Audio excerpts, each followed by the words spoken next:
கச்சத்தீவு 1991 இன்றைய மாண்புமிகு முதலமைச்சர் முதலாக முதலமைச்சராக பொறுப்பேற்கிற பொழுது கோட்டையிலே கொடியேற்றி வைத்துவிட்டு நான் கச்சத்தீவை மீட்டெடுப்பேன் என்று பேசினாரா இல்லையா?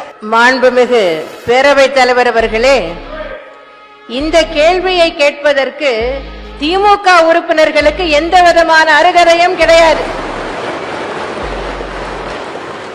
திமுக ஆட்சியில் இருந்த போதுதான், திரு கருணாநிதி முதலமைச்சராக இருந்த போதுதான் கச்சத்தீவு இலங்கைக்கு தாரை வார்க்கப்பட்டது.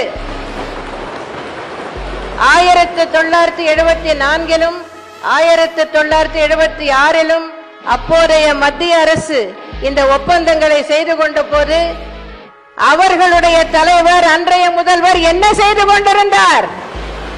அதை தடுப்பதற்கு ஏதாவது நடவடிக்கை எடுத்தாரா? அதை எதிர்த்து ஏதாவது போராட்டம் நடத்தினாரா? ஒன்றுமே இல்லையே. தாரை வார்த்துவிட்டு இத்தனை ஆண்டுகள் கழித்து 91 நீங்கள் பேசினீர்களா இல்லையா என்றால் நான் பேசினேன். ஒரு மாநில அரசின் அதிகார வரம்பு எதுவரை உள்ளது என்பதை உணர்ந்து அறிந்து பேசினேன்.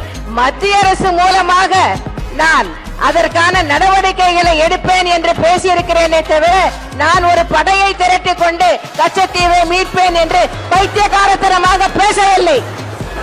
கச்சத்தீவு தாரை பார்க்கப்பட்டதற்கு திமுக தான் காரணம், அன்றைய முதலமைச்சர் திரு கருணாநிதி தான் காரணம். இன்று மீனவர்கள் படும் அல்லல்களுக்கெல்லாம் சகித்துக் கொள்ளும் இன்னல்களுக்கெல்லாம் காரணம் திமுக தான், திமுக தான், திமுக தான்.